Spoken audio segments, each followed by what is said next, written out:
आणि त्याची साधच आणि पुरा त्याची सणांकडून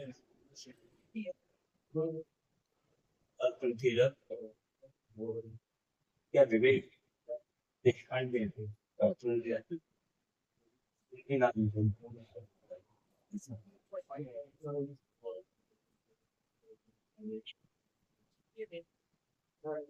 आज महाराष्ट्र साहित्य परिषद आज देशपांडे परिवारात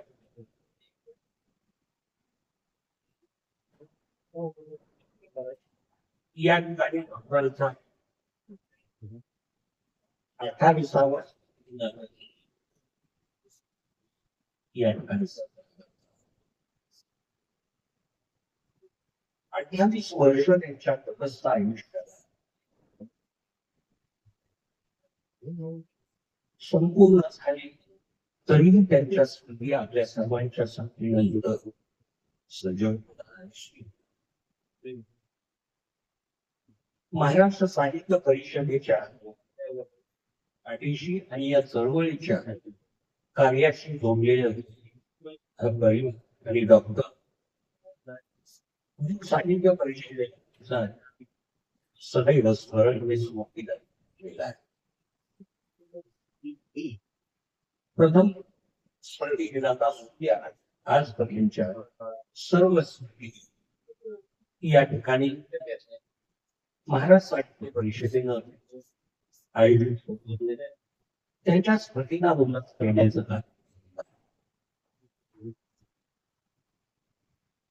ही परंपरा ही राष्ट्रसेवेची वडिलांच्याकडून त्या घेतलेला वारसा आणि परंपरेनं घराण्यात चालत आली राष्ट्रसेवा.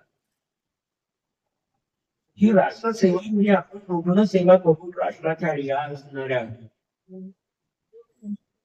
मुलांच्या आणि दाम्पत्याच्या सेवेत राष्ट्रसेवेचं कार्य करत आहोत याचा त्यांना सदैव असायचा. महाराष्ट्र साहित्य परिषद असे स्मृती देखील वर्षानुवर्ष सादरीकरण मदत करण्यात आला. डॉक्टर होळकरे यांचा स्मृती त्याचबरोबर प्राचार्य डॉक्टर शरद भोसले सरांचा स्मृती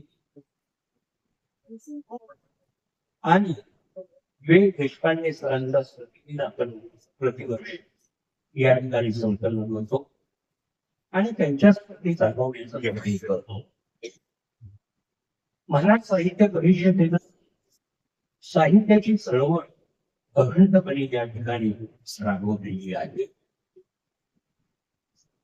12 जानेवारीला आपण या ठिकाणी 29वे साहित्य संमेलन त्याचबरोबर गतवर्षापासून कथा कादंबरी या साहित्य प्रकारानं राजाराम बापू पाटलांच्या नावानं पुरस्कार मिळतो.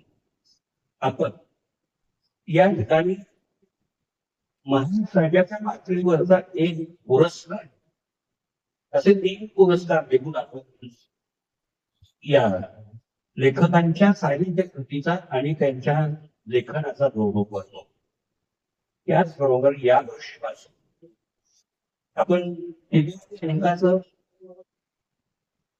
महाराष्ट्राच्या अगदी केंद्रीय पातळीवर आपण या ठिकाणी जे नाही या वर्षीपासून 3 पुरस्कार मिळून आपण त्यांचाही गौरव करत आहोत. लेखकांच्या आणि वैचारिक चळवळीला प्रेरणा मिळावी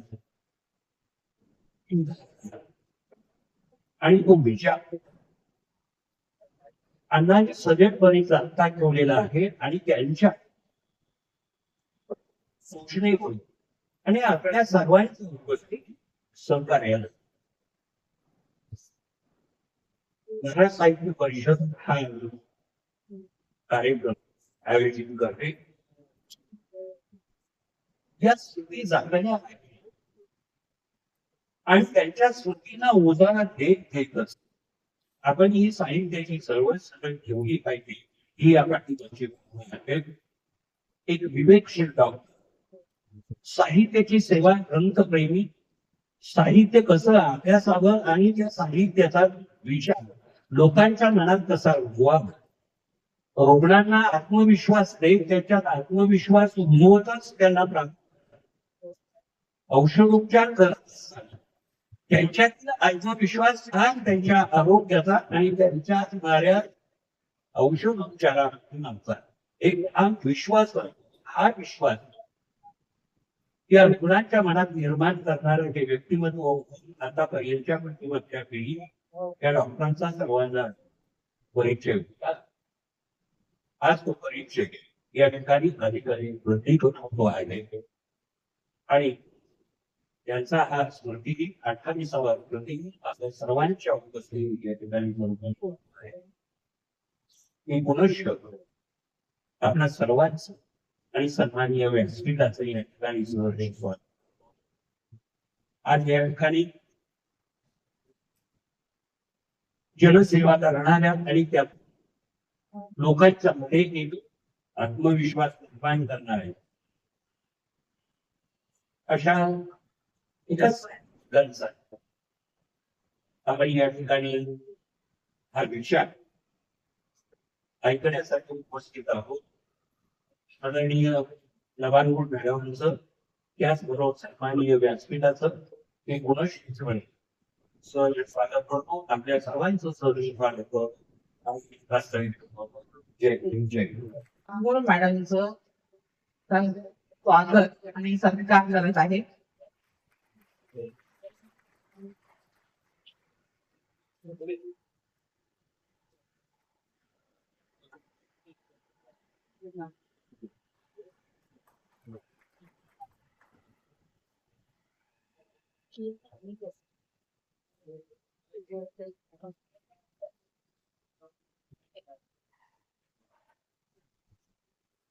तन तंबुरा मन तंबुरा अर्थयेसा सोनाली नवानगुण यांनी आपले तन आणि मन याकडे एक सुंदर तानपुरा म्हणून पाहिले आणि त्या तानपुऱ्यातून निघणाऱ्या नाद सौंदर्याने भाव विभोर होऊन त्यांनी कर्तृत्वाच्या प्रांगणात अशी नेत्रदीपक झेप घेतली आहे की म्हणावेसे वाटते ती अशी उंचावता नभ जरासे वाकले पसरली तृष्णा तिची आणि चंद्र तारे झाकले.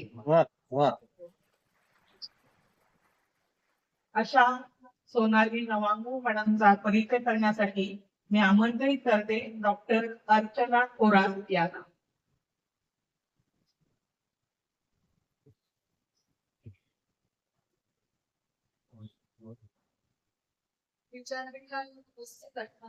सर्व माननीय आदरणीय शामराव पाटील, डॉक्टर इक्बाल दशरथ पाटील सर, मसाब शाखा इस्लामपूरचे अध्यक्ष डॉक्टर दीपक स्वामी सर आणि जिला ऐकण्यासाठी उत्सुक आहात माझी लाडकी मैत्रीण सोनाली नवाब. तर सोनालीचं इस्लामपूर शाखे प्रमुख मनपूर्वक स्वागत. आणि सोनालीची ओळख करून देण्यासाठी मी सोनालीला ओळखत नाही असं महाराष्ट्रात कुणीही नाही असं माझं स्वतःचं मत आहे. कारण सोनालीने आपल्या अनुवादक भूमिकेतून किंवा लेखक म्हणून ती जे लिहित असते किंवा पत्रकार म्हणून ती विविध वृत्तपत्रांचे लेखन करत असते तर तिचा एक चाहता वर्ग सोनालीने गेल्या 16 वर्षात निर्माण केलेला आहे.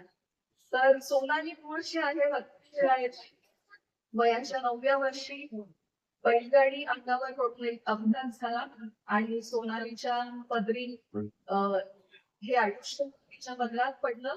पण पॅराप्लेजिया झालेला असूनही थांबेल ती सोनाली कसं.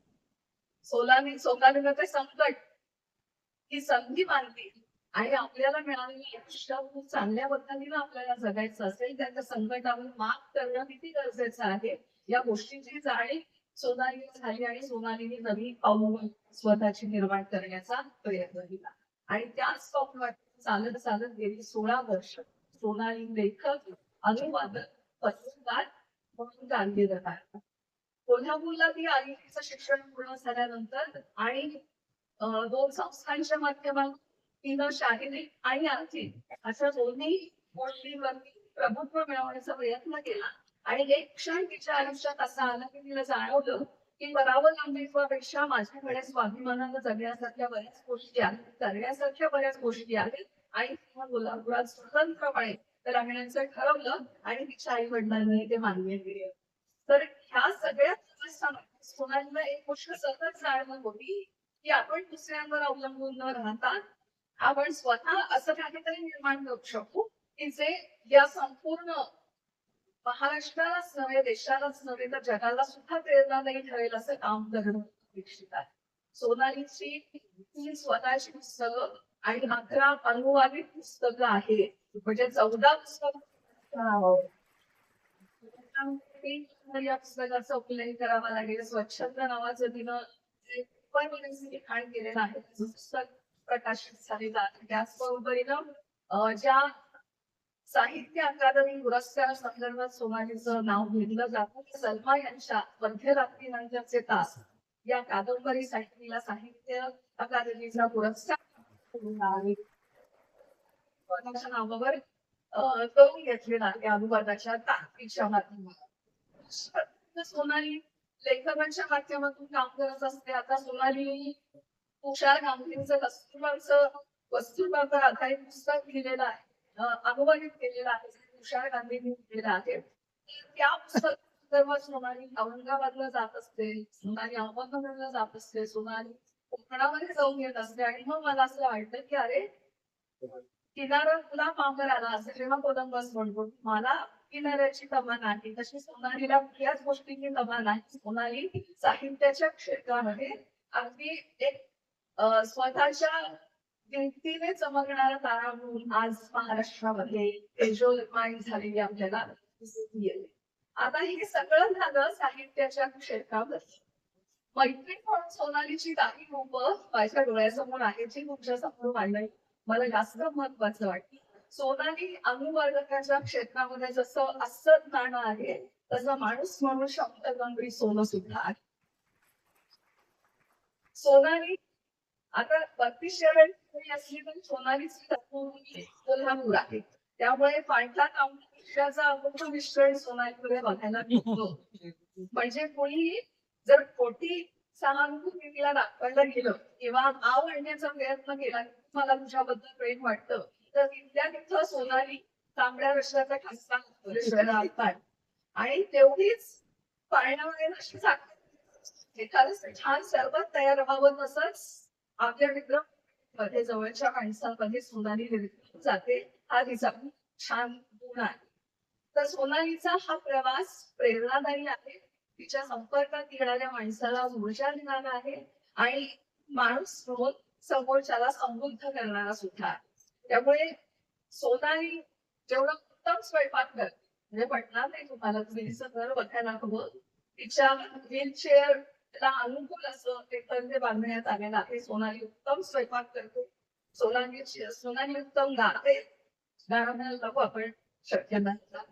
त्यानंतर सोनाली फोटोग्राफी करायला पण शिकली, इंद्रजित थांबेकडून. त्याचबरोबरीनं सोनाली आणि मी आम्ही दोघी अब्दुल पेठेंच्या नाट्य शिबिराला एकत्र होतो. 5 दिवस आम्ही खूप धमाल केली, मजा केली. सोनालीचा नाट्य परफॉर्मन्स सुद्धा त्या शिबिरामध्ये शेवटच्या दिवशी झाला. तर अशा पद्धतीनं मला काहीच अवघड नाही. मी जे ठरले ते मी करू शकते ही जाणीव पदोपरी सोनालीच्या सोबत असल्यानंतर जाणून घ्यावे. आणि सगळ्यात महत्वाची गोष्ट ही सोनालीची आकलन शक्ती आणि सोनालीचं निरीक्षण जबरदस्त आहे. म्हणजे एखाद्या लग्नामध्ये सोनालीच्या शेजारी बसावं, लग्न आहे म्हटल्यावर नवरा नवरीकडे आपलं लक्ष जातच, पण हिचं लक्ष नेमकं न झोपलेल्या जो प्रकाश घेऊन लाईट घेऊन खांब घेऊन उभा आहे त्या माणसाकडे जात आणि ती हळूच म्हणते अचानक रात्रभर झोपलेलं नाही. आणि आम्ही हसायला लागतो, सगळ्यांचं आमच्याकडे लक्ष जातं आणि मग ती अगदी काही झालं नाही अशा स्वरूपात नावानिराळा म्हणून बघते आणि सगळे मग माझ्याकडे बघत बसतात. ही का असते म्हणजे ती मिश्किल आहे, ती हट्टी पण आहे आणि त्याच बरोबरीनं ती तेवढी समंजस समजूतदार सुद्धा. सोनाली जी ओळख देणं हा माझ्यासाठी भाग्याचा क्षण आहे आणि तू माझ्या आयुष्यात असणं यासारखं दुसरं सुख नाही. त्यामुळे तुझं पुन्हा एकदा महाराष्ट्र साहित्य परिषद शाखा इस्लाम मुख्य वतीने मनपूर्वक स्वागत आणि या पुढच्या सध्या 14 झाली आहेत अशी 40 पुस्तकं तरी पुढे प्रकाशित व्हावी याची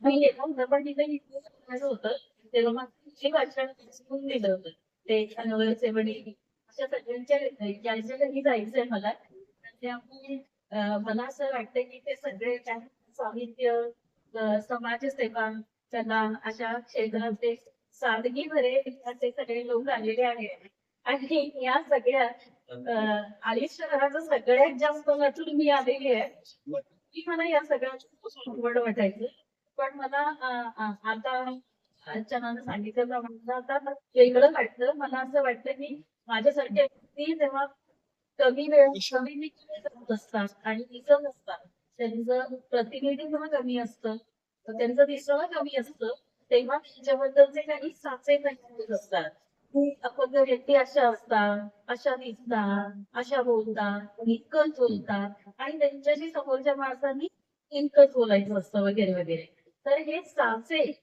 निदान मी सगळीकडे म्हणते तेव्हा मोडावेत आणि त्यांच्या मनातली अपंग व्यक्तीबद्दल किंवा बद्दलची साचे बद्दल मोडावी आणि म्हणून मी हे सगळं बदलात करते आणि मला इतकं वाटल्याबद्दल अजिबात अवघड वाटत नाही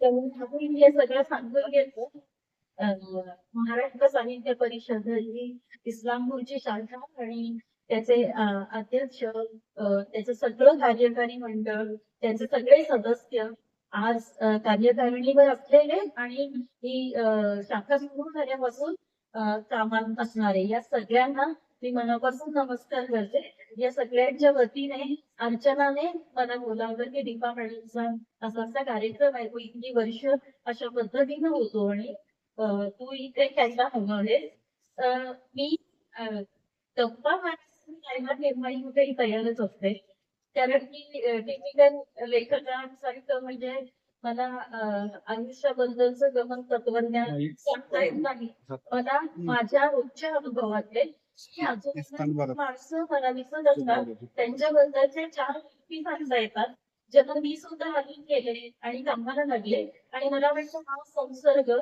ही बाधा सगळ्यांना पोहोचवली पाहिजे कोविडची बाधा आपल्याला उपस्थाना झाली पण ही बाधा आपल्याला हवी हवीशी आहे ही तुम्हाला सगळ्यांना कळून देण्यात मला मनपूर्वक आनंद आहे म्हणून अर्चनाच्या सांगण्यावरून मी इथे आले आणि मला खूप आनंद झाला की मॅडम पाहिलं आणि तुम्हा सगळ्यांना मी भेटते इस्लामपूर बत्तीस शिराड्याजवळ आले मला चालता येत असताना माझ्या बाबांबरोबर दिवाळीच्या आधी त्यांचा हात मी इथे खरेदी करायला आम्ही दिवाळीची यायचो ज्यावेळी दिवाळी किंवा एखाद्या वेळी एकदाच कपडे मिळायचे वर्षातून असा जो प्राचीन काळ होता त्यावेळी बाबा मला घेऊन यायचे मला माझ्यापेक्षा भाकरी मी खूप लहान होती त्यामुळे मलाच एकटीला बाबांबरोबर येऊन सगळं निवड आणि कितीही करून आईनं सांगितलेले असलं की 1 किंवा जास्तीत जास्त 2 फ्रॉक घ्यायचे तरी बापांना वितळवून टाकणं हे मुलींसाठी जितकं तुमचं आयुष्य तुमचं सोपं काम नाही तर त्यामुळे मी बाबांकडनं व्यवस्थित वसुली करून जायचं तर इस्लामपूरला माझ्या बाबांचे मामा आहेत वाळवेकर नाव होतं त्यांचं आता नाही येत ते पण त्यावेळी इस्लामपूरला खड्ड्यात असणारे नळ बघायला मिळतात याचंही मला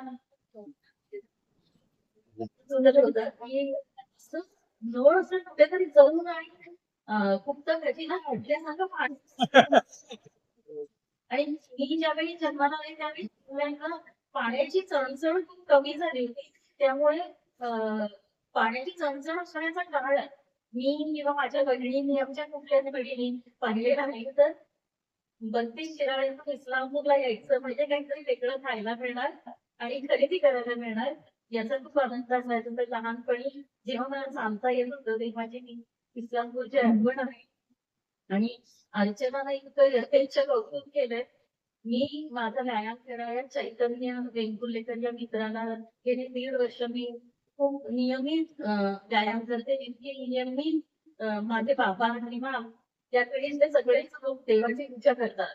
तशा नियमितपणाने मी चांगला व्यायाम करते. फक्त मी चैतन्याला सांगितलं होतं की काय वाटते तुझं तरी डाएट नावाची गोष्ट मी करणार नाही.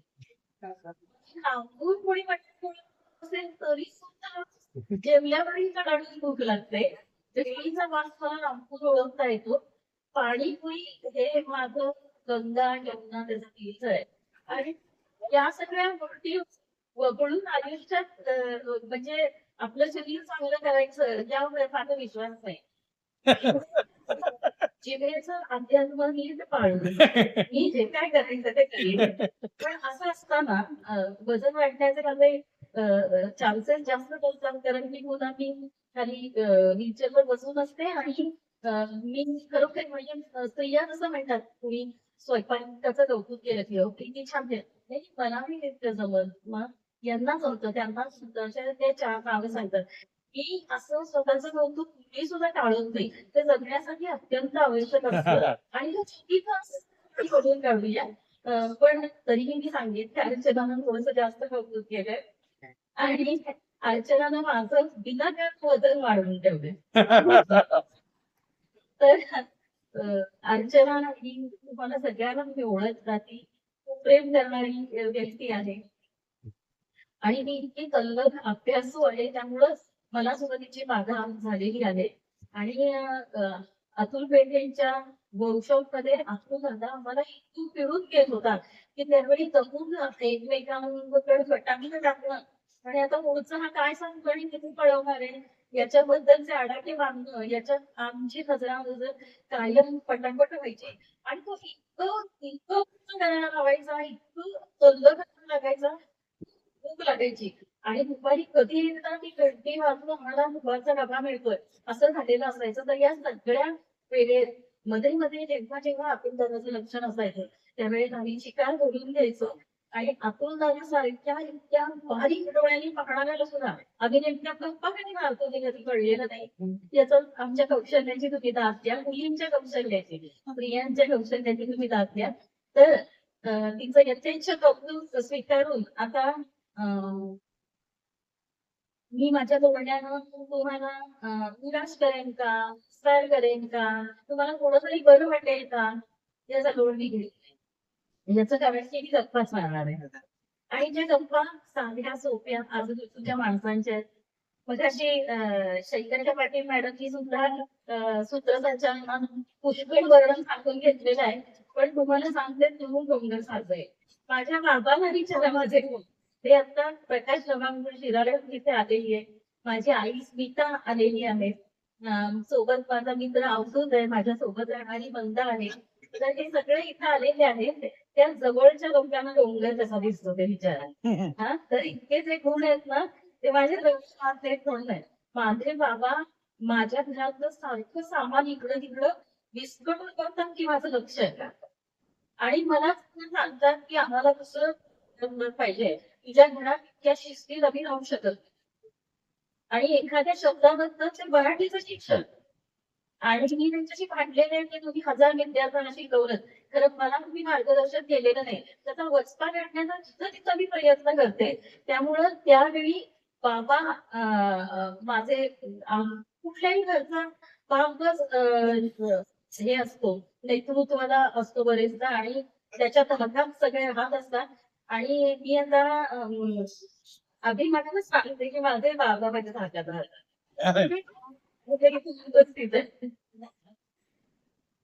तर या एकूण डॉक्टर दीपक स्वामी आणि बाकी सगळेच मी मनामध्ये म्हटल्याप्रमाणे सगळे चेंज आठवतात.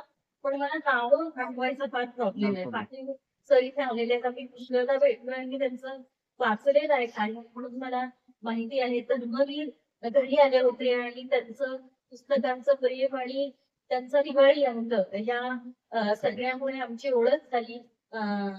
अनवर अनवरला कोण ओळखत नाही.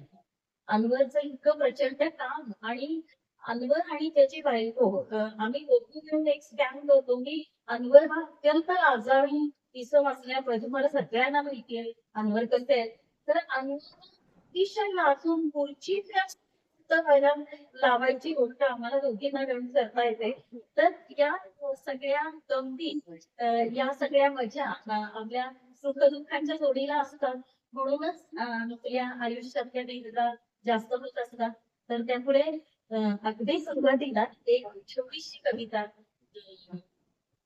जी मला आवडते मी आहे आवडतात रोज नव्या कविता आवडतात. मी मगाशी पाटील सरना सांगत होते की खूप मात्र प्रॉब्लेम मला म्हणजे अशातूनच कविता लागणारे आणि कवितेचा आणि एकूणच पुस्तकाचा काही संबंध असतो याचा विसर कविता वाचणारे इतके उगवले होते की मधल्या काळात कविता पण नसल्याला व्हायला लागलं सर.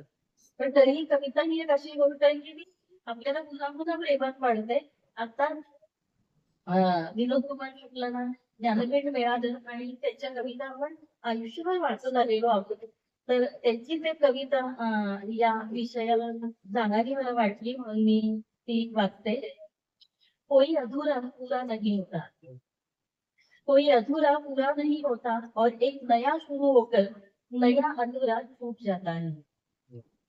कोई अधूरा पूरा नहीं होता और एक नया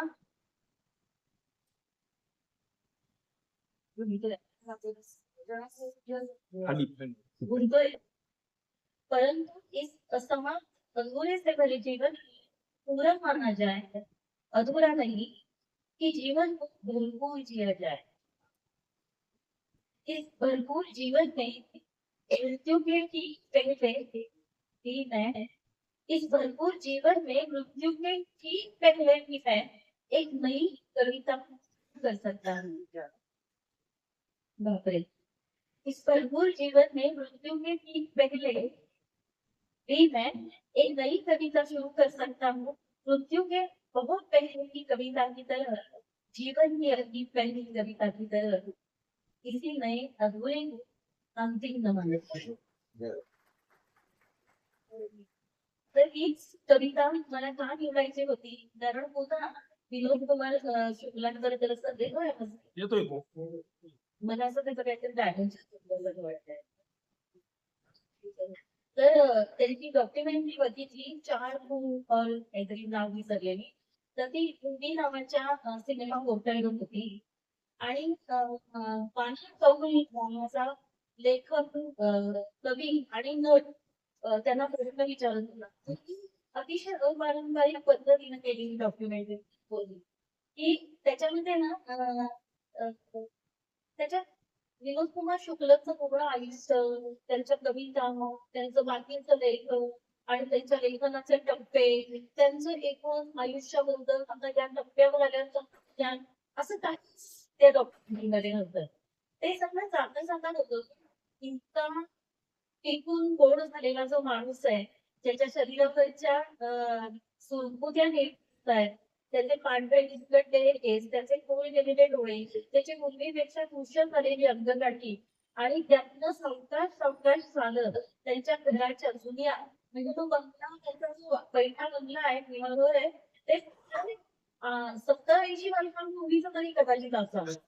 जुन्या प्रकारचे ते घर बांधली नाही जुने बंगले आपण 50 वर्षांपूर्वी जसे बघायचो तशा प्रकारचं त्यानंतर कुठल्याच रूपात विशेष इंटिरियर डेकोरेशन वगैरे न केलेलं असं ते साधंसं घर आणि त्या चाफ्याच्या घरात अंगणात शतपावली घालणारा पक्ष्यांचे आवाज ऐकणारा आजूबाजूचे अंगणी जे पेटीवाले येतात ते पेटीवाल्यांचे आवाज ऐकणारा आणि मग जेवणारा ते जुन्या त्या स्वयंपाकघरात अशा जुन्या आणि गुणगुणीत झालेल्या डायनिंग टेबलवर त्यांचं असं थाळ डायनिंग टेबलवर त्यांचा जेवणाचा आणि ते गुण लावून बागकामून खाताय डोळे एक एक घास घेत आहेत आणि त्यांची बायको बाजूवर इकडे तिकडे करते असं त्या डॉक्युमेंटरीत होतं.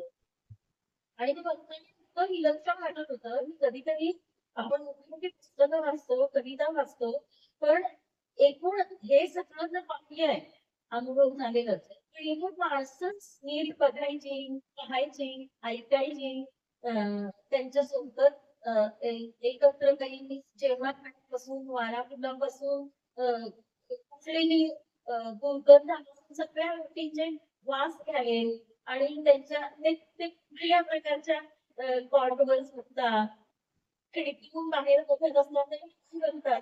अमुक पद्धतीनं त्या डॉक्युमेंटरी मध्ये आहे. त्यांचा मुलगा बोलतो आणि त्यांचा मुलगा त्या डॉक्युमेंटरीत बोलतो की दादा म्हणतो तो आपल्या वडिलांना त्या मिसिंग प्रेमानं आपल्या दादांबद्दल बोलतो तर त्याला माहिती आहे आपण दादा काय लेवलचा कवी आहे आणि काय लेवलचा लेखक आहे. तर तो त्यांच्याकडनं साधा माणूस आणि तो म्हणतो की दादा मला इतकं कळलंय की जे आपल्याला समजतं कळतं ते सांगून आणि लिहून टाकायची घाई आहे ना ती सर्जनशीलतेला मारक गोष्ट आहे. आणि ही घाई त्याची कमी करता येईल आणि शांत थांबून कोणती कशा करता येतील, ऐकता येतील, अनुभवता येतील, हे मी शिकायचा दादांकडून प्रयत्न करतोय. आणि असं करत करत जेव्हा नंतर मी गोलकुमार वसंत गोव्यात आणि त्यानंतर एका आंब्याच्या मोहर आलेल्या आंब्याच्या मागे बसून त्यांची खुर्ची आपल्याला फक्त दिसते आणि ते कविता वाचून दाखवतायत आणि ते म्हणतायत की त्याच्या आधी म्हणतात की इतिहास खरं तर आपल्या मुलांना किंवा मोठं शिकताना हसायलाच नको. खरं तर पुढचा इतिहास आपण वाचतो आणि त्याचा संबंध आपल्या रोजच्या आयुष्यात आपल्याला जगताना लावता येतो तसं नाही. तो लावलेला चुकीचा पण खरं तर प्रत्येक माणूस वेगवेगळ्या शारीरिक परिस्थितीचा असो किंवा आर्थिक परिस्थितीला वेगवेगळ्या कामामधला लहान किंवा मोठा स्नेही म्हणून किंवा काहीतरी आणखी कोणीही या स्पेक्ट्रमवरचे असतील ती माणसं कशी करतात काय बोलतात काय घालतात काय विचार करतात काय हवं वाटतं त्याला काय हवं वाटतं हा खरा इतिहास आहे आणि हाच शिकायचा राहून जातो. आणि मला असं वाटतं की प्रत्येक माणूस प्रत्येक जिवंत माणूस हा त्याच्या सोबत जगलेल्या काळाचा एक वर्तमान आणि इतिहास असतो तीच जाऊ नये. मला इतकं छान वाटत होतं ते सगळं होतं आणि मग खरंच पुन्हा ही जी बेरीज आणि वजाबाकी बद्दल बोलतोय आपण तर माझ्या लक्षात आलं शांत समयी सारखा ते येणारा माणूस खरं तर पाहता कळ यावी की ती तशी म्हटली तर आपण ज्या प्रकारे चकचकीत राहण्याचा प्रयत्न करतो तर ती दिसताना विपन्न अवस्थेतच दिसते सगळी जी गुणी आहे पार्श्वभूमी आहे ती पण ते इतक्या शांतपणे जगतात काय काय अशा गोष्टी जगल्याच्या सांगतायत ना तेव्हा असं वाटतंय की आपल्याला जी खरं तर वजाबाकी वाटलीये की ज्याला काही खरं तर आधीच मिळायला पाहिजे होतं खरं तर तो त्यांनी आधीच व्हायला पाहिजे होतं सगळ्या संस्था आणि सगळ्या व्यवस्था किती उशीर करतात पाणी प्यायला पण या काहीच देणं घेणं त्या माणसाला नाहीये आणि तो मूलभूत शांतपणाबद्दल काहीतरी सांगू पाहतोय आणि अशा वेळी पुन्हा या सगळ्यातल्या बदलाबद्दल निराळच आपल्याला कळून जातं. मला सुद्धा ते कळत आलेलं आहे. तर मगाशी अर्चना माझ्या अपघाताचा उल्लेख केला. तो अपघात झाल्यानंतर एक मोठी एक अतिशय निर्माणी अशी बदलाबाकी माझ्या आयुष्यात झाली होती कारण हे जग मुळात चालणाऱ्या माणसांचंच आहे. सगळ्या गोष्टी चालणाऱ्या माणसांच्या अनुकूलच घडलेले आहे. आपले घर संसार आपल्याला लागणारे एसटी स्टँड रेल्वे स्टेशन पासून लायब्ररी शाळा कॉलेज ग्रामपंचायत हॉस्पिटल सगळं चालणाऱ्या माणसांसाठी आहे आणि ते सुद्धा ज्यांच्या खिशात पैसा खूप पडतो अशा माणसांसाठी जास्तच आहे. तर अशा वेळी मला माझ्या आयुष्यात हे सगळं घेऊन गेले कळत नव्हतं पण मला आता इतक्या लांब टप्प्यावर आल्यावर असं कळतं की माझ्या आई बाबांच्या आयुष्यात तरी वजाबाकी झाली कारण मला ते कळतच नव्हतं ते मी तर मला दिलेलं ठेवणार आहे माझे ओले झालेले पॅराप्लेजिया झालाय मला त्यामुळे मला पायनी पण इंजुरीमुळे कमरेखाली सेन्सेशन नाहीये कधीही संडासाचं नियंत्रण कायमस्वरूपी गेलेलं नाही भविष्यात काय करायचं ना माझ्या पुढे कळतच नाहीये ही 14 वर्षाची आहे पण माझ्या आई बाबांचं एवढे मोठा इफेक्ट करणार आहे गावाला काही तर द्यायची जे सारखे म्हणतात की मुलीला मुलाला ठीक होतं मुलीला मी आयुष्यात काय करणार कारण मुलीला मध्ये म्हणजे तिचं थोडंसं तरुण मासिक पाळी, तिचं थोडंसं तरुण सक्षम होऊन ना लग्न करून आपल्या आपल्या घरी जाऊन आणि तिचं आयुष्य हिच्याकडे पाहतात बरेच. नाही जागा ठेवायची. पण त्यावेळच्या बाबतीत मी असा विचार केला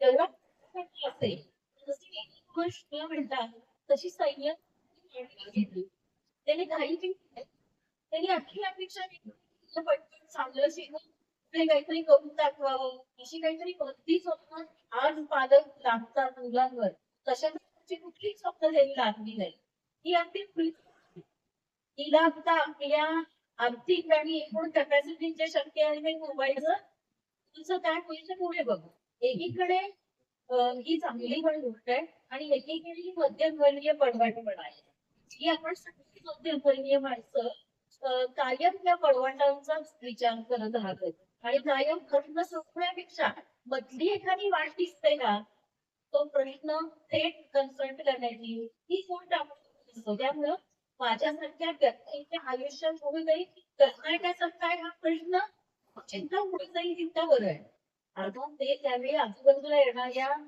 लोकांना कसे उत्तर देत असतील मी तरुण होताना त्यांच्यापुढे काय प्रश्न उभे असतील जेव्हा मला असं वाटलं असेल की मी कुणाच्या प्रेमात पडतील तेव्हा ते किती घाबरून गेले असतील कारण हे सगळे आयुष्यातले 35 विषय त्यांनी बघून झालेले आहेत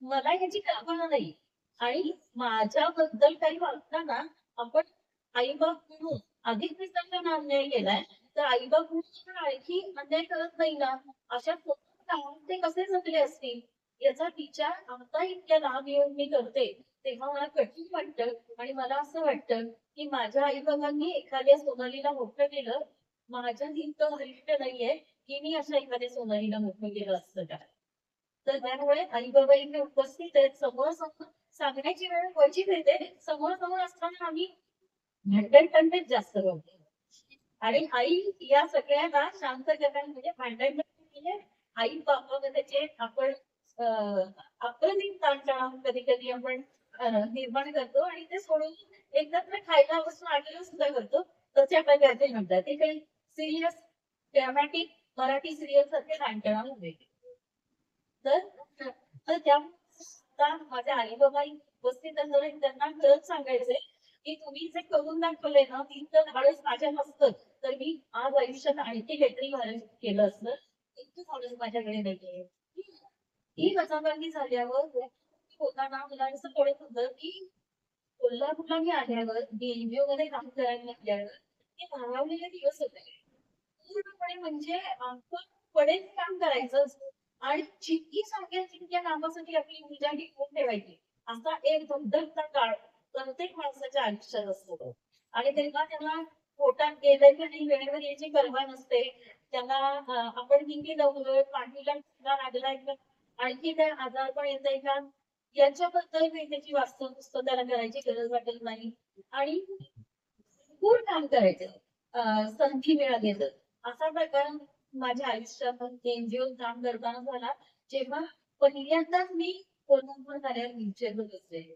आता खरं तर मी अजून बघते की आपल्यापैकी असंख्य ज्येष्ठ किंवा कधी कधी छोटस काही समजा फ्रॅक्चर झालं आणि काही झालं किंवा कुठचं काही वेगळी नस लावली म्हणून डॉक्टर कधी कधी ट्रायपॉड वापरायला सांगतात किंवा वॉकर वापरायला सांगतात आणि अनेक अंध मुलांना व्हाईट पेन पांढरी काठी वापरायला सांगितलेली असते तर अजिबात हा आधार घ्यायला लोक तयार होत नाही कारण त्याच्यामुळे तुम्ही हळूहळू परावलंबी अधिक होत चाललाय आणि तुमचा एकूण घसरणीकडे प्रवास सुरू आहे याचं थेट चित्र लोकांना दिसतं आणि लोक त्याची चौकशी करायला लागतात मग लोक आपल्याशी वेगळं बोलतच नाही तब्येतीविषयी विचारतात दुसऱ्या पायाविषयी हाताविषयी विचारतात आणि मग किंवा ज्याला हार्टचा प्रॉब्लेम आहे त्याला काही हार्ट विचारतात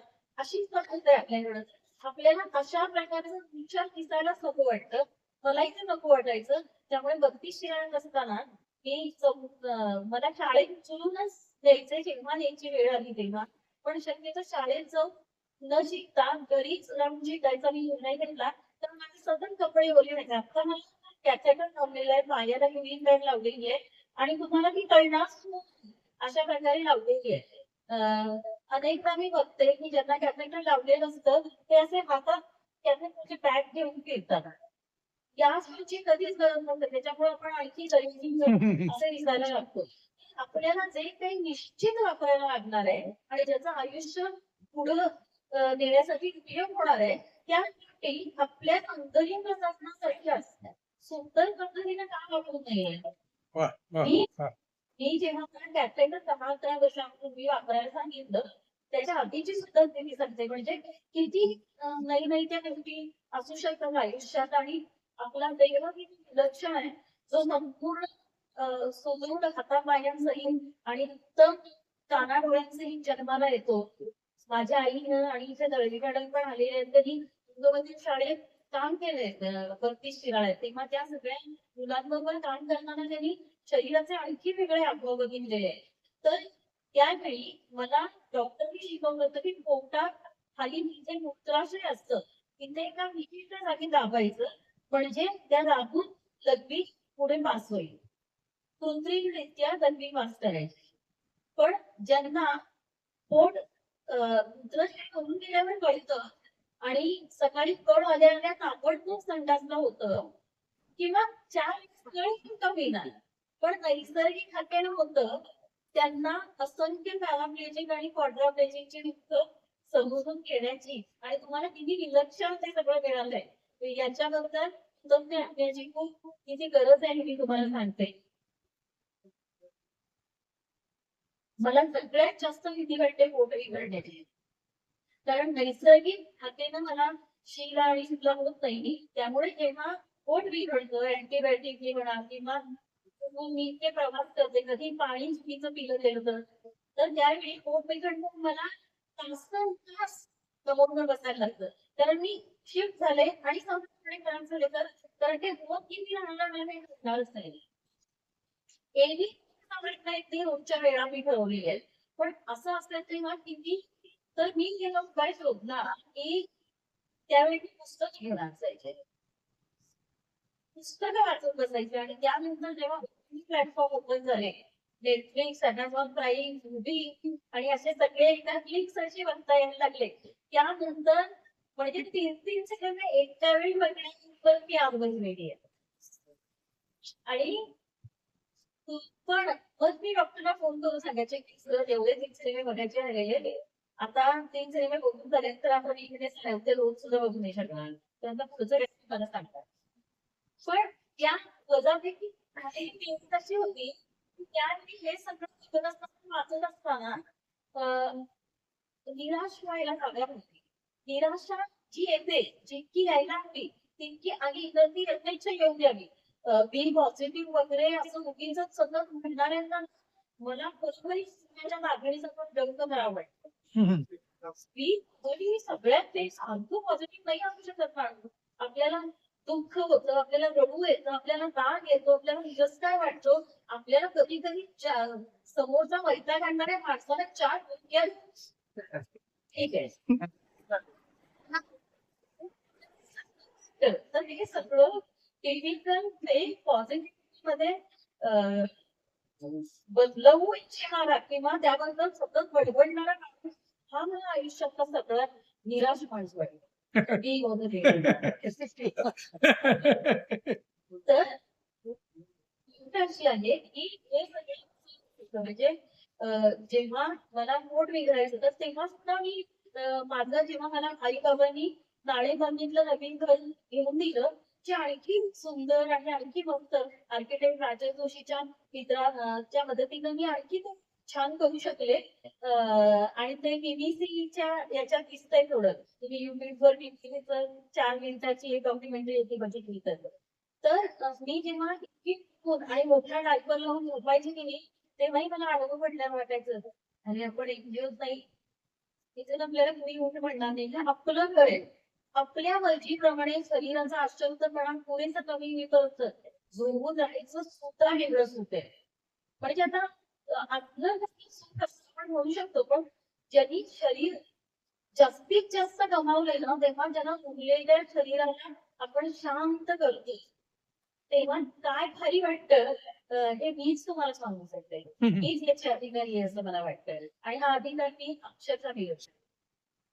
तर तरी पण कधी कधी आपल्याला आपल्या अवस्थेतून आपण बाहेर आलोय आणि आपण त्याच्यावर कमांड मिळवलेली आहे. त्यामुळे दुःखाबद्दलचं जे काही आहे ते आपल्याला सगळं कळलेलं आहे, असा भ्रम होण्याची शक्यता असते. आणि आयुष्य ही अशी गोष्ट आहे की हे सगळे भ्रमाचे ढोकळे फोडण्यासाठीच त्यांनी आपल्याला जन्माला घातलेले आहे या निसर्गाने, असं वाटतं.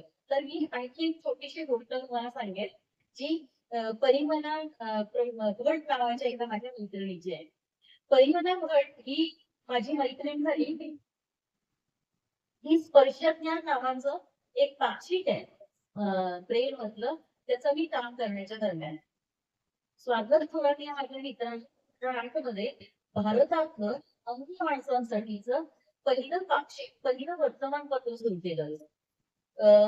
स्वातंत्र्याच्या इतक्या वर्षानंतर सुद्धा 2008 पर्यंत अंध माणसांसाठी नियमित निघणारं एकही वर्तमानपत्र भारतासारख्या देशामध्ये नव्हतं. स्पर्शज्ञाने पहिलं. तर त्याची उपसंपादक म्हणून काम करण्याची स्वातंत्र्य मला संधी दिली. आणि त्यामुळे त्या दरम्यान खूप वेगवेगळ्या अंध माणसांशी माझा संपर्क घ्यायला लागला. आपण काय आहे की मी चॅलेंज आहे, अपंग आहे, मी दिव्यांग नाही हे नीट लक्षात ठेवा काय. तो अतिशय खाणेवा शब्द आहे.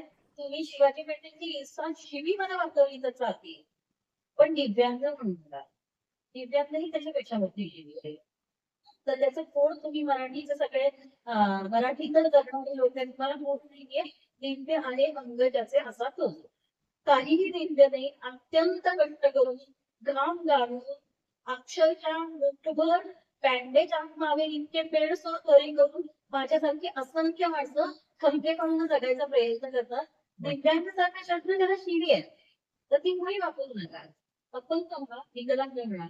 तर अशा स्थितीत असताना मला असं वाटलं की ओके, आता अंध माणसाबद्दल काय समजून घ्यायचं, कारण त्याला दिसत नाही, पण त्याला माझ्या आम्ही आव्हानं नाहीये, चालता येतं, लग्नी संडास कळतं, पायाखाली सेन्सेशन आहे, वगैरे वगैरे. त्यामुळं कधी कधी आपण तुलनेने भाग करतो. खरं तर कुठच्याच एका माणसाची दुसऱ्या माणसाची तुलना करता येणार नाही. कुठल्याच एका संकटाची दुसऱ्या संकटाची तुलना करता येणार नाही. आणि हे संकट मोठं आणि ते असं मानता येणार नाही. ते सगळं व्यक्तिविशिष्ट आहे.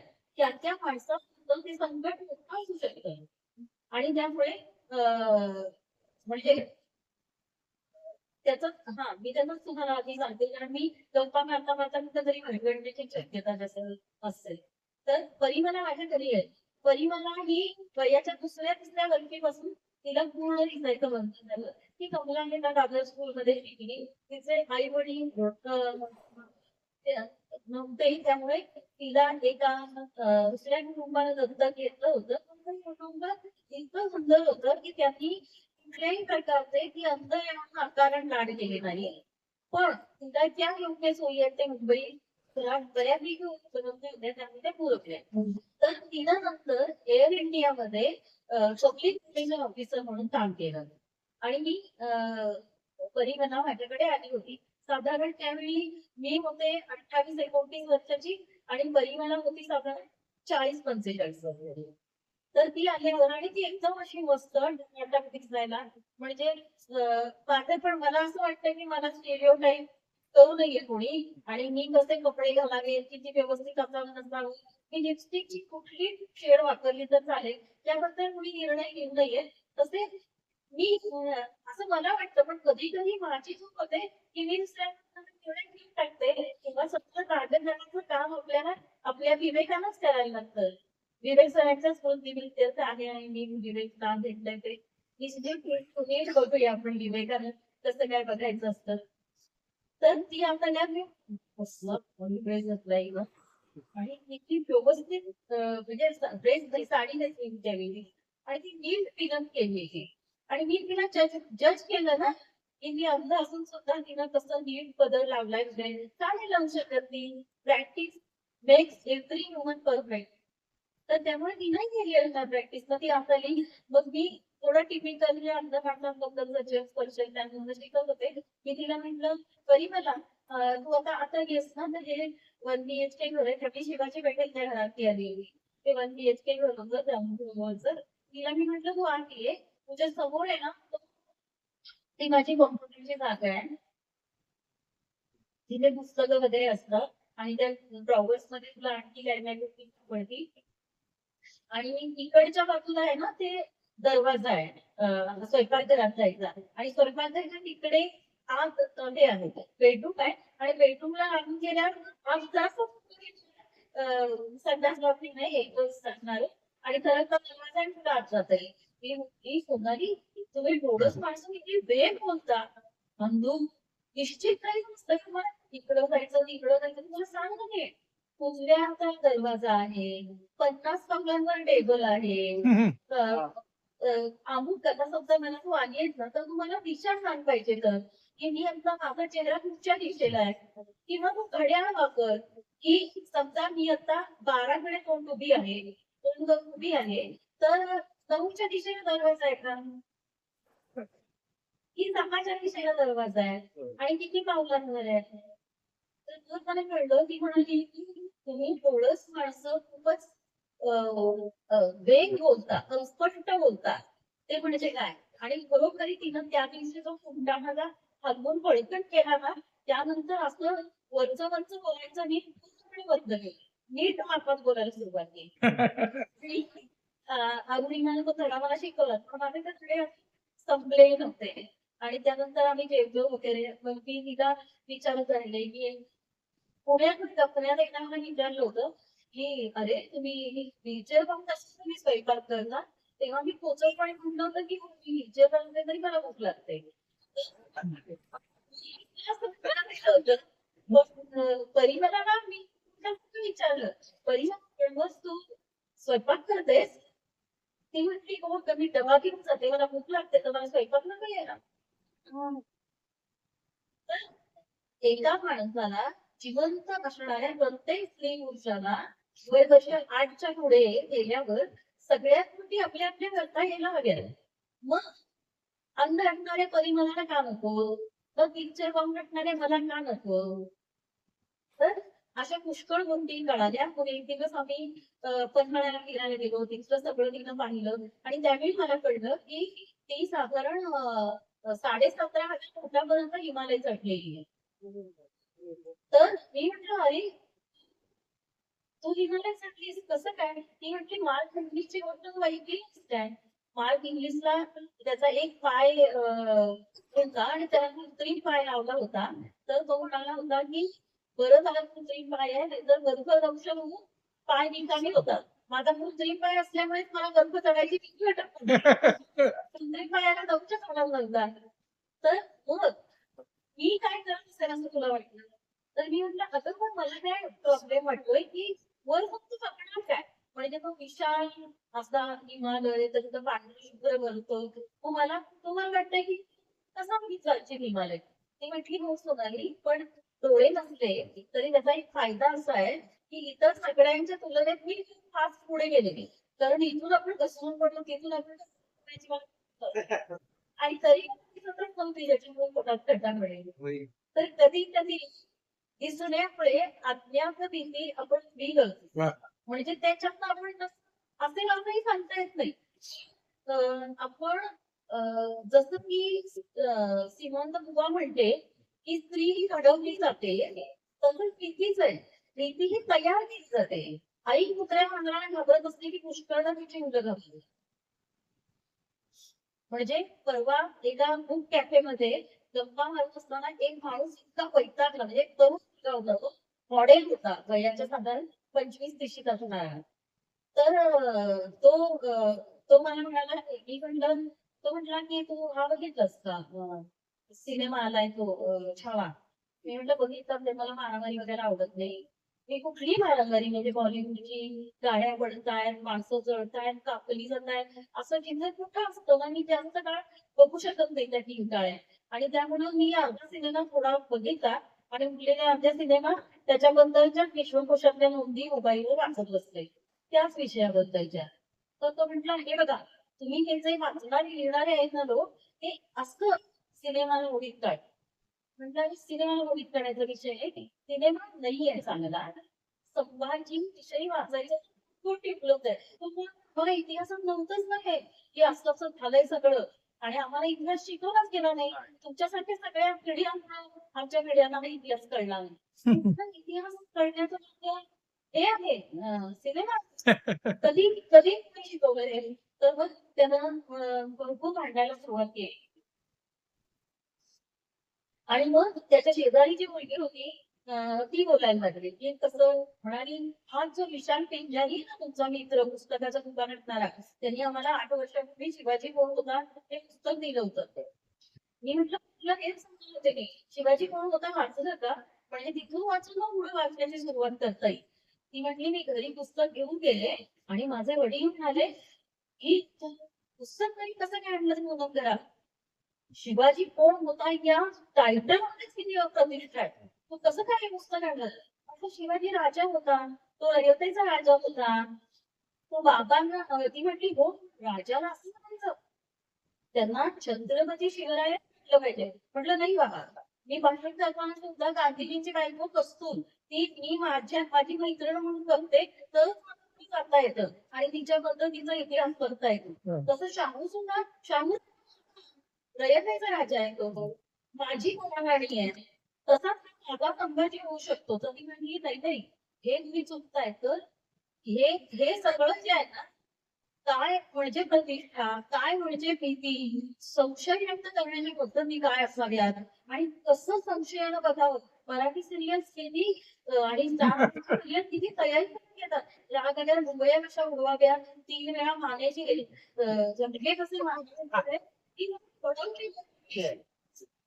तर तर तशाच प्रकारे हे जे तयार केली जाते भीती, तशीच स्टिरिओटाईप्स तयार होतात. आणि जे स्टिरिओटाईप्स मी सोडायचे म्हणत होते, ते मला म्हणजे मी तुम्हाला मुद्दाम सांगते की किती वेळा रागव होण्याची गरज असते आणि किती किती वेळा आपली नकारात्मकता, आपली वजाबाकी बेइज्जत बनवण्याची गरज असते आणि यासाठी जागर आणि माणसाची बोलावंच लागतं. तर मग दुसऱ्या दिवशी जेव्हा मी पन्हाळ्यावर वगैरे फिरत आहे आणि मला एव्हरेस्टची गोष्ट सांगत होती करिमला, तर करिमलाला मी कशी काय बघितली बघ. तर ती म्हणाली, अगं सोनाली, मला फक्त डोळे नाही आहेत, मला त्वचा आहे, मला नाक आहे आणि कुठल्या उंचीवर गेल्यावर हवा विरळ झाल्यावर ऑक्सिजन कमी होऊन श्वास कसा लागतो, नाक आणि कान कसं गहाण होतं आणि हाडं कशी आपडतात याचा अनुभव शरीर म्हणून मला मिळतो. तुम्ही डोळच माणसाने सगळ्या गोष्टी डोळ्याने बघायची करून टाकलेली आहे, त्यामुळं फुललेल्या शरीराचा अनुभव तुम्हाला मूर्खांना कळतच नाही. तर ही पेन्सिल अशी असते. आणि त्याच्या पुढची आणखी गोष्ट सांगते की बोलकीपणा करायचा तुला सीमा न ठेवता करायचा असल्या गोष्टी कोणाकडून बघितला की परी मला म्हणाली की दुसऱ्या दिवशी ना आता आज म्हणून फिरलोय काल कोण गप्पा म्हणजे उद्याकडनं फक्त सिनेमा बघूया. कुठला सिनेमा बघायचा, तर मी डोर नावाचा सिनेमा त्यावेळी काढून ठेवलेला. बघता येईल आणि त्याच्यामध्ये जास्तीत जास्त डायलॉग आहे, व्हिज्युअल बघायच्या गोष्टी कमी आहेत, असा मी निवडला सिनेमा. तर मी म्हटलं, अगं परी मला बऱ्याच मधल्या गोष्टी कळणार नाही तुला. तर ती म्हटली, मधल्या ज्या कळणार नाहीत त्याच्यासाठी तू कशाला आहे? तू सांग ना तुला. आणि सोनाली, काल जेव्हा आपण महागाव रोडवर फिरायला गेलो होतो तेव्हा तुला 2-3दा फोन आले, कुठे आहेस कुठे आहेस. तर तू म्हणाली की मी चालायला बाहेर पडलीये. तू जर चालायला बाहेर पडू शकते जेव्हा ती पिक्चर आहे, तर मी सिनेमा बघू शकत नाही.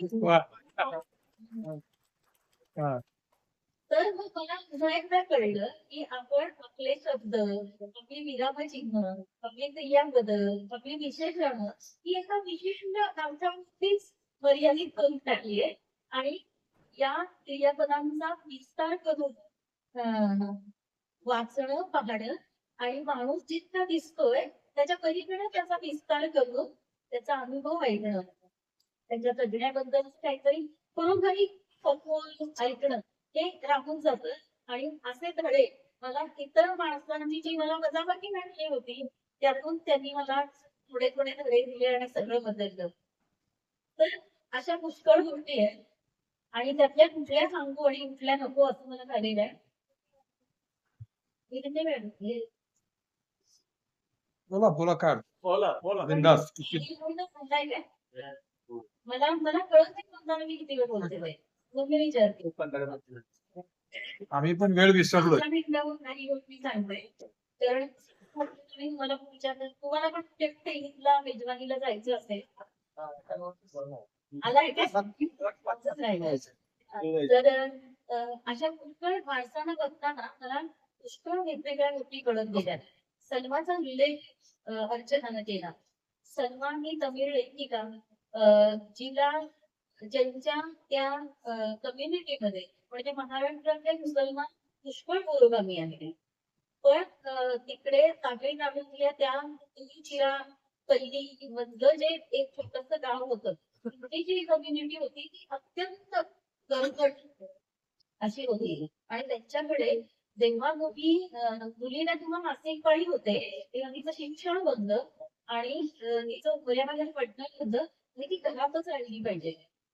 तिचं लग्न करून टाकायचं लगेच आणि लग्न झाल्यावर ती भेटली की मग ती मुलगी होईल तेव्हाच बाहेर पडेल किंवा जेव्हा केव्हा पडेल जर तिचा नवरा किंवा भाऊ थोडेसे मोकळे असले तर ते खरेदीला जेव्हा बाहेरच्या शहरामध्ये त्यांना नेतात तेव्हा थोडा मिळून सिनेमा बघितला कुणाला न कळतात मिळून खरेदी केली कुठेतरी थोडंसं हॉटेल मधलं खाल्लं अशा गोष्टी करता येत होत्या. तर मला सलमामध्ये आणि माझ्यामध्ये एक गोष्ट खूप कॉमन वाटली ती म्हणजे सलमा ही धार्मिक अडचणींमुळे आणि धार्मिक नियमांमुळे मर्याद अडकले आणि मी शारीरिक अडचणींमुळे मर्याद अडकले. तिच्या डॉक्युमेंटरी मध्ये असं सांगितलं गेलं की जेव्हा ती 9 वर्ष लग्न करणार नाही तिनं स्वतःला गंध घेतलं होतं आणि ते हळूच कविता लिहायची मिळेल त्या विटोल्यावर आणि ते गादी दडपून ठेवायची आणि मग तिचा भाऊ आणि आई ते सगळं जपून त्यांनी तिचा पहिला काव्यसंग्रह छापला. तर 9 वर्ष एका छोट्याशा खिडकीतूनच ती घरातनं बाहेर बदल राहायची. आणि मला असं वाटतं की मी आमच्या शिराळ्यामध्ये आमचा वाडा आहे सोपा माजघर आणि आता पण आमच्या कोल्हापुरातल्या घरात मधला जो बाहेरची खोली आहे तिला हॉल म्हणावंच वाटत नाही. सोपा माजघर हे म्हणजे जितकं वॉक आहे ना जितकं उदारपण आहे तितकं hall sitting room dining room आपण जे काही म्हणतो त्याच्यात काही गमतच नाहीये. जी जुन्या घराची गमत होती आता ते तर मला चांगल्या बिघण्याला योग्य असं नाही त्यामुळे मला निवड करायची झाली तर आता तीच निवड मी करेन शहरातल्या व्हीलचेअर फ्रेंडली घराची. पण सलमाला जेव्हा हे सगळं झालं तेव्हा सलमानने केलं की घराचा ते 3.5 कुंद भिंतीमध्ये ज्या खिडक्या असतात झरोक्यांसारख्या त्या खिडकीमध्ये तास बसून मी बाहेरचं जग बघायचंय.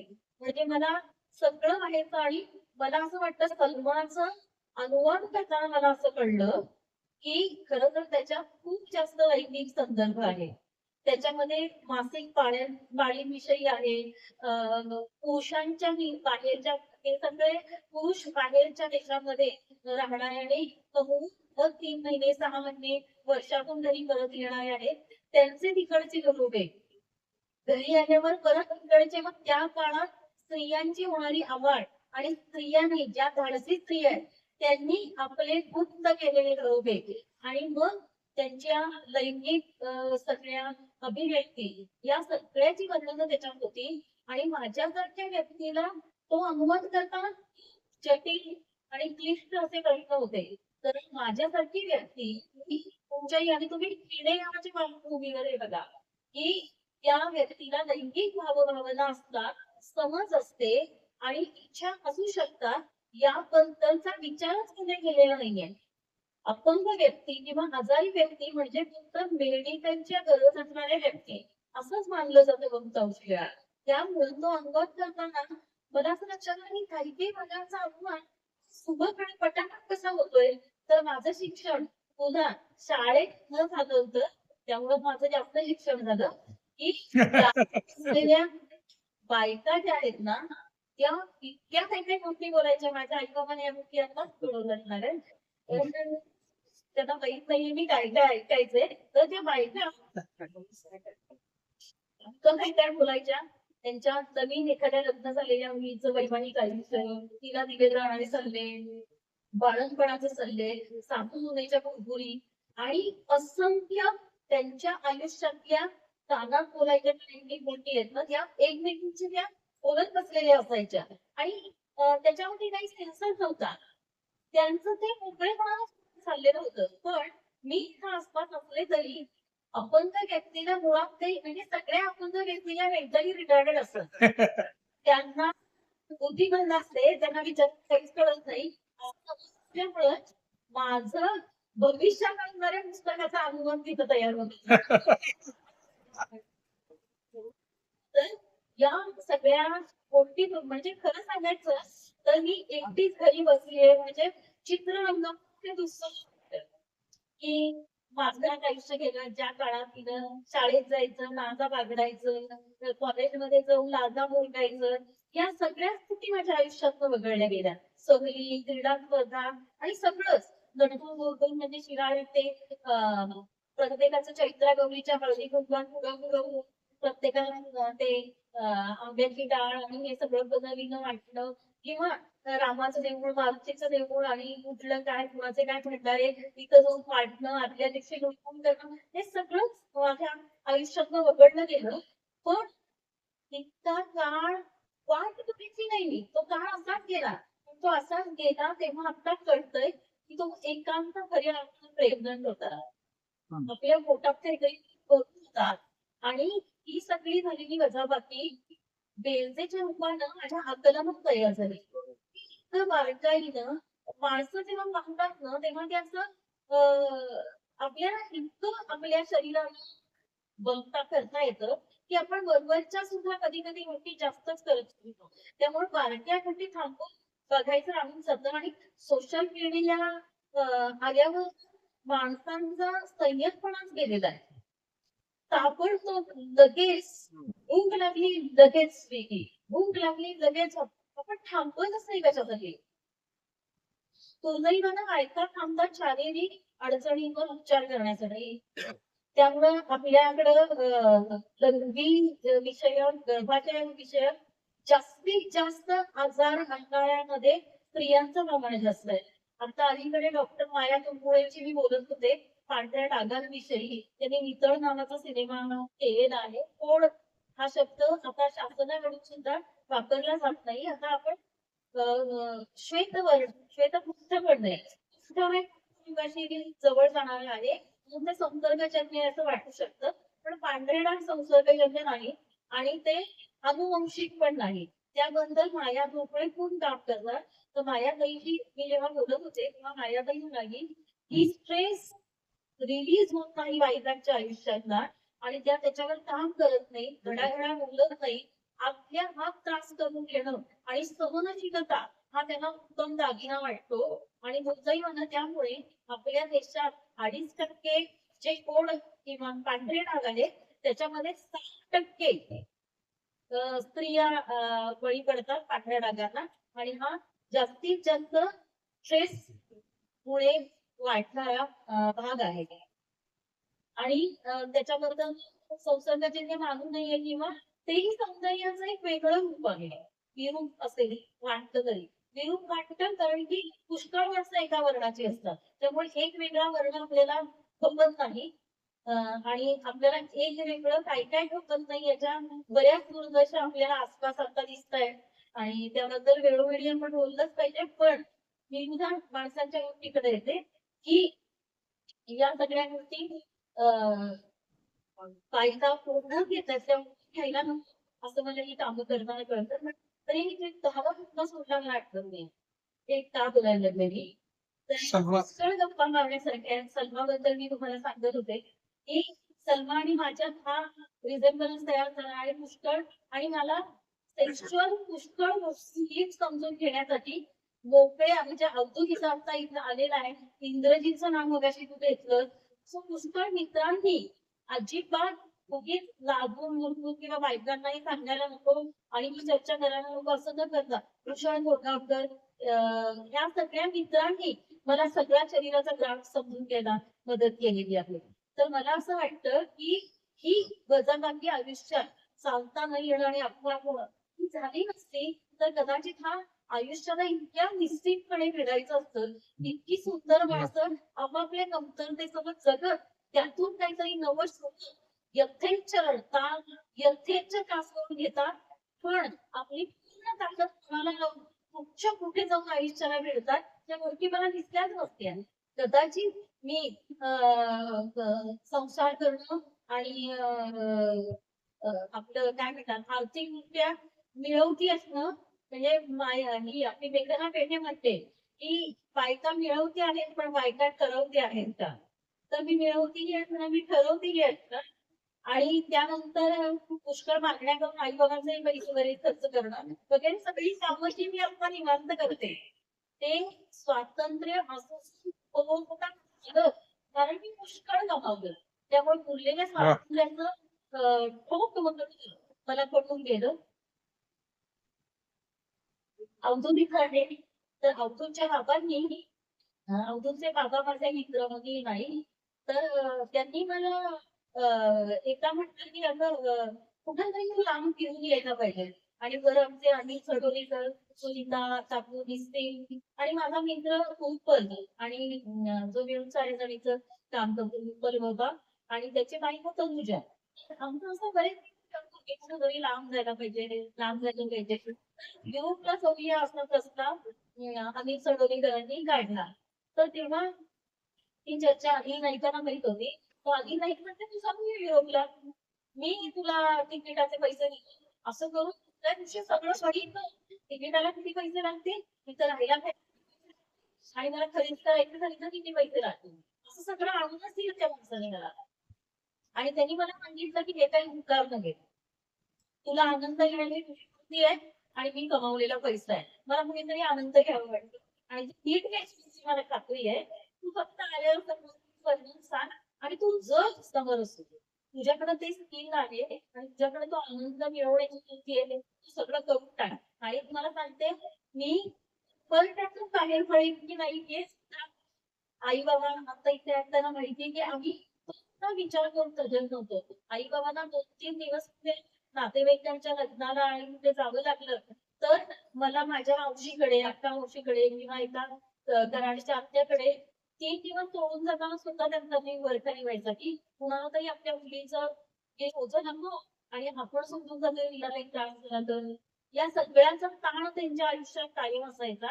आणि मी जेव्हा अशी मित्रमैत्रिणींबरोबर युरोपलाच गेले तेव्हा त्यांना काय वाटतं असेल याची मी कल्पना करू शकते. आणि मग युरोपला गेल्यावर पुन्हा स्टिरिओटाईप ठेवायचं नाही म्हणून आम्ही कुठल्याही टूर तर्फे फिरलो नाही. फक्त एक अडचण होती अंडांची सुद्धा अंजली चौगुलीकरांची की त्यांना खराब झाल्यामुळे फार सांगता येत नव्हतं आणि मी व्हीलचेअरवर असल्यामुळे मला खूप अंतर प्रत्येक वेळी पब्लिक ट्रान्सपोर्ट आम्हाला करता येणार नव्हतं. त्या 14 दिवसात आम्ही ऍम्स्टरडॅम ते इटली पर्यंत एक गाडी ठरवली होती एकच. आणि गप्प अशी की त्या सगळ्यांना मी बरोबर आल्याचा इतका उपयोग झाला की व्हीलचेअर वॉक व्यक्ती आहे बरोबर म्हटल्यावर आमच्या सगळ्यांना एक खास प्रिव्हिलेज मिळाला. मला ते फायदा असतो आणि ते इतके वैतागत होते की विमानाच्या त्या पहिला एक 3-3.5 तासाचा प्रवास आणि नंतर सलग 9 तासांचा प्रवास. तर प्रत्येक वेळी पाय दुखत होते अवघडच होते कंटाळते उठत होते परत एवढ्याच्या टॉयलेट मध्ये जायचा त्यांना इतका कंटाळा येत होता आणि मला पायाला सेन्सेशन नसते माझे पायच निघत नव्हते. आणि दुसरी गोष्ट अशी की मला काय काय पायाला त्यामुळे मी निवांत राहण्यासाठी बसून त्यांना एक पाटली आणत होते मी इथल्या करून ते थोडे आम्हाला आता असं वाटायला लागले आम्हालाही एक बॅग पाहिजे.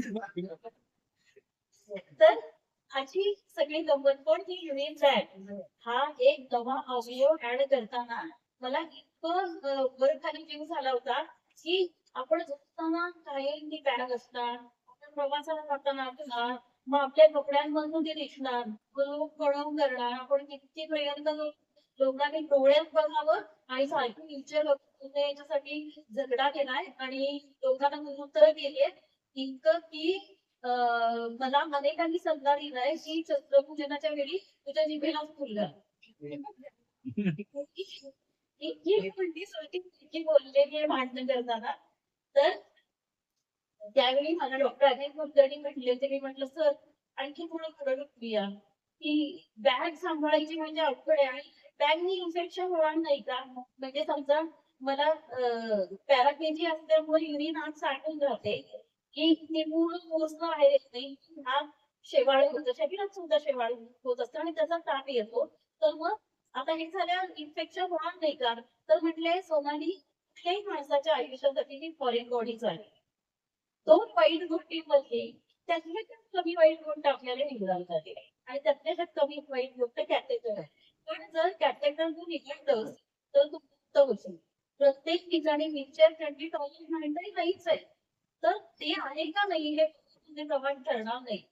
प्रत्येक वेळी सिनेमाला गेल्यावर पाणी न पिता जाणं आणि घरी आल्यावर मग ओले कपडे बदलणं किंवा पोट टाकून लघवी मूत्राशयातनं बाहेर काढणं हा व्याप संपून जाईल. दाबून दाबून इतकी वर्ष इतकं सेन्सिटिव्ह झालं होतं की पोटाला दाबून मला असं सरकारतून जायचं इतकं टोचायचं सुकायचं. तर हे सगळं संपून जाईल आणि कदाचित तो एक वेगळीच मुक्तता अनुभवशील. आणि डॉक्टर खरंच म्हणाले होते ही एक गोष्ट आहे की ज्या माणसाने आपलं भलं चिंतलं आहे त्यांच्याबद्दल अजिबात तळतळ भाव न ठेवता संपूर्ण विश्वास टाकायचा. ही वृत्ती पुन्हा नवानवून कमवावी लागते. तर ती प्रत्येक वेळी अनेकदा असं होतं की माणसं फसवतात, त्रास देतात, आपल्या विश्वासाचा नुकसान करण्याकरता.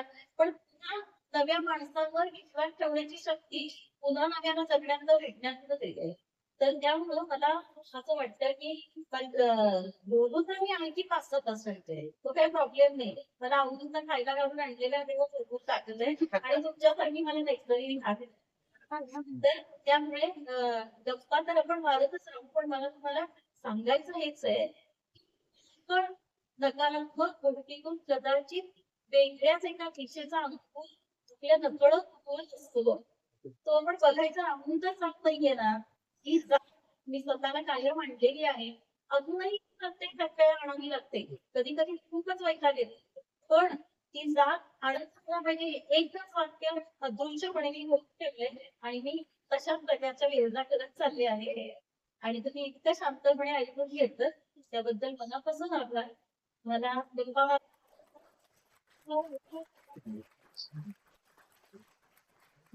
सुनील सुंदर नाहीये आणि सुनील साधले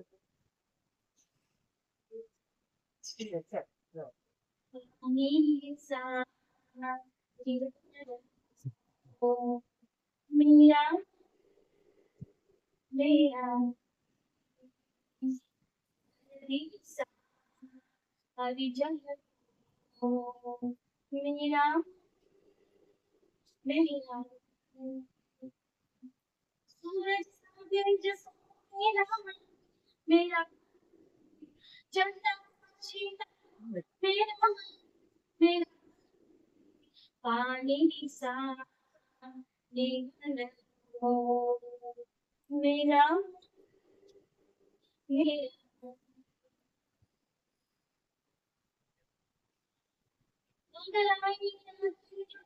आया चिंतन समझे ना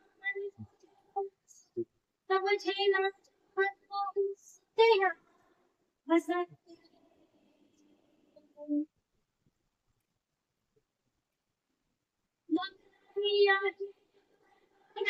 चिंतन समझे ना तेरा असत्य है चंचलता से अपनी से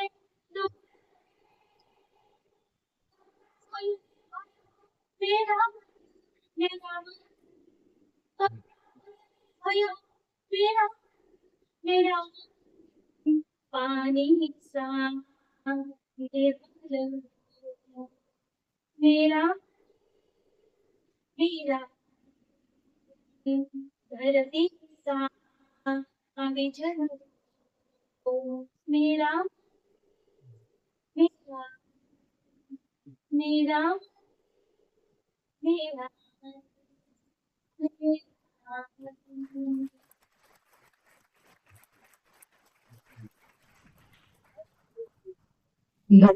सोनाली मॅडम.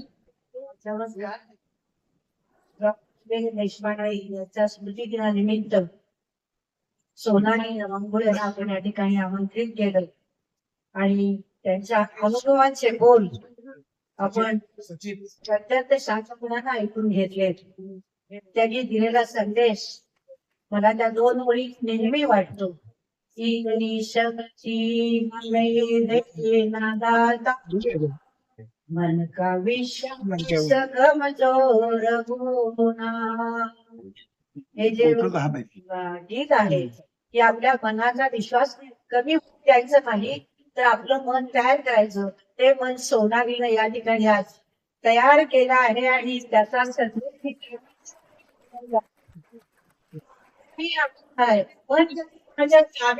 नाही मन म्हटलेलं आपल्या बहिणा बहिणी इथं तिथं कधी थांबत नाही तर त्याला थांबवून शिकतात की शरीर ते मनापर्यंत आणण्याचं श्रेय सोनालीनं या ठिकाणी कोणत्या कृतीतून या ठिकाणी मिळवलेलं आहे, प्राप्त केलेलं आहे. तेव्हा अशा या सोनालीनं आजचं खरंच आधी सोनियाचा दिनू वर्षे अमृताचा घनू वर्षे अमृताचा घनू याच आशया त्या ठिकाणी संपन्न केलेल्या आहे.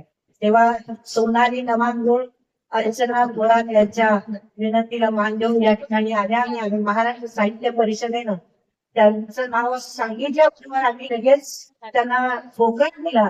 तर मला खूप दिवसापासून सोनालीला ऐकायचं होतं. प्रत्येक माणसाच्या जीवनामध्ये असे काहीतरी अनुभव येत असतात की त्यावेळेला ती निराशा येते. उदासीनता ही हृदयीच्या अगदी हृदयाला हे प्रत्येकाला येतं. ती उदासीनता घालवायची असेल तर असे विचार आपण जमा केले पाहिजे आणि त्या विचार करणाने आपलं शरीर आणि मन हे अद्वैत बनलं पाहिजे. तर आपल्याला जगायला आनंद मिळू शकतो. आपल्या जगण्यातला आनंद आपण शोधू शकतो. याचा आनंद मी स्वतःही घेतलेला आहे आणि त्यातून उभी राहण्यासाठी या ठिकाणी महाराष्ट्र साहित्य परिषद, राजा ज्ञान प्रबोधिनी, अखिल भारतीय मराठी नाट्य परिषद, अखिल भारतीय विज्ञान परिषद या ठिकाणी आमदार जयप्रकाशजी पाटील यांच्या मार्गदर्शनाने प्राध्यापक शामराव अण्णा यांच्या प्रत्यक्ष कृतीतून हे गेले 30-32 वर्ष या ठिकाणी कार्य होत आहे. त्या ठिकाणी माणसाचं काम केलं जात आहे, माणसाचं कार्य केलं जात आहे आणि ते अशा व्याख्यान मालेतून केलं जातं. आणि त्या ठिकाणी होतं प्रकाशन होतं, व्याख्यानमाला होता. त्यातलं हे व्याख्यान आजचं जे आहे ते श्राद्धाचं आहे, श्रद्धेनं केलेलं आहे.